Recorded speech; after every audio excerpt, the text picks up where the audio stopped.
Welcome back, everybody, to part two of our interview with Philip and Theo Short. Philip is dad to Theo, who was diagnosed with type 1 diabetes in 2013. So we left off part one of our interview where Theo was talking about transitioning from primary school to secondary school. So now I'm going to go over to Philip, and did you have reason to change clinics? I'll let you tell the story, and we're not really comparing clinics, but you're going to talk about the different experiences between the two clinics.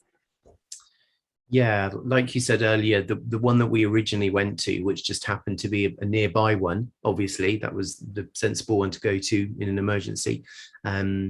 We stayed there, and as you said, they were going through some quite difficult times.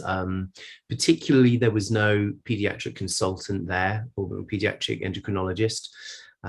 So we were there for a few years, and that's all we knew. We just assumed that was how it was.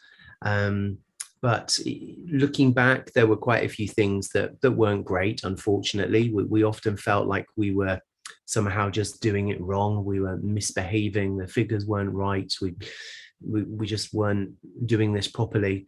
So we used to have some quite difficult clinics. It was a teaching hospital, so you always saw a different doctor.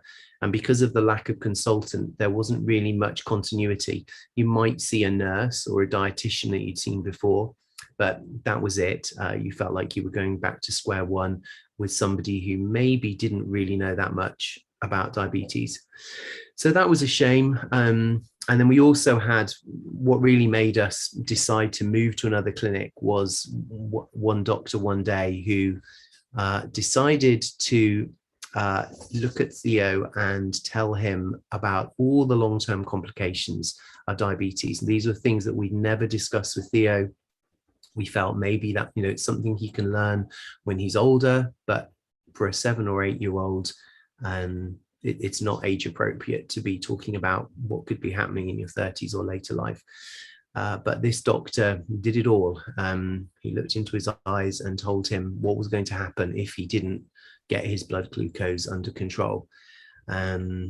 So that was really upsetting. Theo and Paula just both left in tears, and it was horrible. And obviously we couldn't undo that. We couldn't take it back. Mm-hmm. We also couldn't say, no, that's completely not true, because everything that he said was true. Just wasn't appropriate for Theo to hear at that time, and was too frightening and too scary. So that really precipitated the looking into other clinics then. And we then went to the team up at Tala, and it was just like another world. It's the best thing we ever did. We so wish, looking back, that we just moved earlier. But we didn't realize that it could be any different. The team there is great. It's so well organized. Every time we go to the clinic, it's good. We learn something. Theo's treated really well. And things have really progressed since then. That was when we almost got a pump immediately, because they were all set up with pumps already. I think we did, as Theo said, we already had the CGM. We self-funded that for ourselves for a few years. Okay. And then we went to Tala, and then they said, oh, you realize that, that could be included on your LTI. Okay, that'd be good. Yes, that would save us thousands. So that was great. And of course the pump was just great. And that's been wonderful. Just a couple of examples that kind of show the difference. There was a time when we were trying to sort out things with carb counting, and Theo's always been really, really good at maths. It's just his thing, mental arithmetic. He can do ridiculous sums, which is really handy for diabetes. And I remember once he was talking about how he was working out the carbs on a meal, and it was something like, for example, you had to do 5 multiplied by 9 to get as part of the arithmetic, and the ones in the clinic were saying, no, you mustn't do it that way. You must do 9 multiplied by 5, not 5 multiplied by 9. And we were thinking, this is a bit strange. And Theo had his way of working it out, but they were saying, no, you must do it this way. Even though he was getting he was the correct answer. And then just the last time we had a clinic in Tala, obviously we've moved on a lot since then. We were talking about pump ratios, and Theo doesn't use the app to work out his insulin requirements for a meal. He kind of does it. We've always trained him to look at a plate of food and have a guess, even when we were weighing everything scientifically to find out. We'd get him to kind of do a rough guesstimate first of all, just to get him used to seeing a plate of food and being able to work out maybe what the carbs were. So that so insulin ratios and things, he kind of does it all in his head. So he doesn't use the app, he doesn't write anything down. He looks at the plate of food and he can work out how much insulin he's going to need. And the nurse was going through this with us, and I could see where this was going. And the doctor wanted the figures from the pump. And I said, well, yeah, we could give them to you, but we don't actually use them.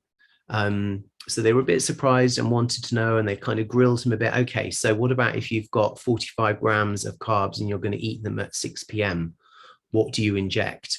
And he was working it out and telling them, and I was thinking, oh, we're going to get told off now. This is outside of the box, too far.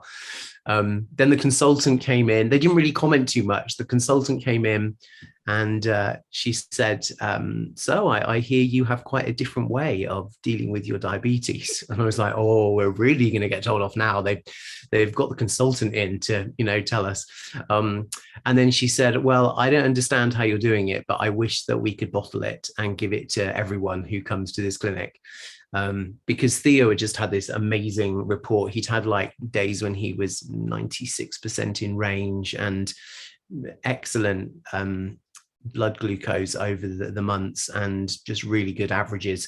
So just the kind of difference there with the clinics, and just how good it's been for them to be able to support Theo in the way that he works it out. And we found that throughout, really, that the less stress and the more easygoing we can be about it. And yeah, what's that plate of food? Okay, yeah, it's about that. So you're going to have to inject this. And that whole kind of mentality and less stress surrounding food has really helped him as well to be able to just have better control generally. So yeah, we're delighted that we've gone to Tala.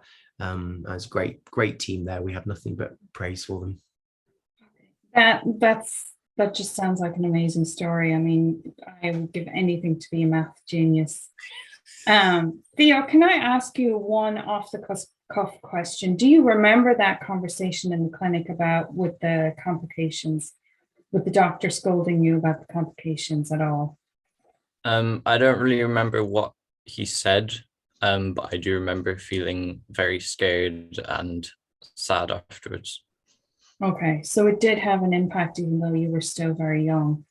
Okay. Yeah, definitely. Your outlook on life with diabetes is so positive and so, the can-do attitude. And I suppose it probably helps that you don't have to rely on technology to give you the numbers of insulin. But what kind of words of advice would you give somebody else your age who's maybe starting the diagnosis journey? And I mean, what has helped you the most in your outlook and being able to think about the future? Yeah, as Dad said, I kind of have my own way of doing things with diabetes, and that's probably the thing that's helped me the most. Obviously that won't work for everyone, but the way I was taught to do it didn't work for me, so I changed it, adapted it to what I needed, and that really worked for me. So I guess the advice would be to personalize it to what you need. You get guidelines of how to do it. They might work for you. If they do, that's great. The doctors can help you. But if you have your own way of doing it and it works and you're happy with it, then just go with it. That's an excellent piece of advice for anybody living with diabetes out there, from 0 to 100. So thanks for sharing that. I'm going to ask you one more kind of off the cuff question, and it's okay if you don't have an answer or you can't remember, because And I thought about this while you were chatting to me earlier. So you've been to a couple of Thriveabetes events, I think maybe 3 at different ages, because we space them out quite a bit. Have you been, and you can be honest, I don't mind, what have you gotten from those events, if anything at all? It's okay if you haven't gotten anything, because that's how we make ourselves better, is by people being honest with us. I think And I do want to add that your mom or dad did not have anything to do with organizing the kids' programs. The first time I went was definitely kind of mind-blowing for me, because I really didn't know how many people had diabetes and were going through the same situation as me. So the first time I went, and just having that support of loads of people going through the same thing, that really helped me. And then going back again, meeting the same people, being able to help each other, that it's definitely helped me and had an impact. That's amazing to hear. I didn't quite expect that, so I'm dead chuffed that I asked. What age were you? Do you remember when you came to the first one? Were you 10 or 12? Yeah, around that. I'm not entirely sure, but okay, so you would have been maybe 12, 13 for the second and third one. So you're heading into the teen years. Excellent. Thank you very much for taking that question off the cuff. So in a quick roundup, is there anything else that either of you would like to add? Well, Philip, you have something very important that you have to add when we were on the break, your disclaimer. And then after that, does anybody else have anything to add? Yeah, so I was corrected by Paula during the break that I said that we didn't leave. You know, we came home to sleep for that week when Theo was in hospital. Apparently only I did. She stayed. She wouldn't have left him. So there we go. I had to come home and look after everything else, I'm sure. But yeah. Yeah. There we go. And you did have 2 She's children. So yes, exactly. And is there anything else that you'd like to add?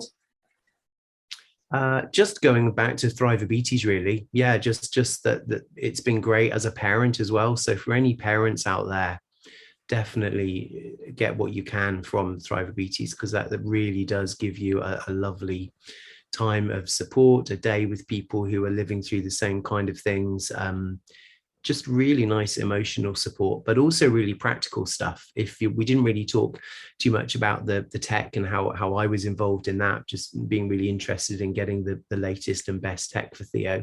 But if that's your thing, then Thriveabetes is good as well, being able to see what all the suppliers have and just talk to other parents as well and see what they're using and what works. It's great hearing from actual families who are living day to day with that technology. Excellent. Thank you for adding that. And I do want to point out that there is a huge parents Facebook group where you can access that support in Ireland. And I'll link that Facebook group in the comments below this interview for anybody who wants to seek that out. Theo and Philip, thank you so very much for making so much time for me and being so generous with sharing so much of your stories for this interview, and thanks very much. Thank you for having us.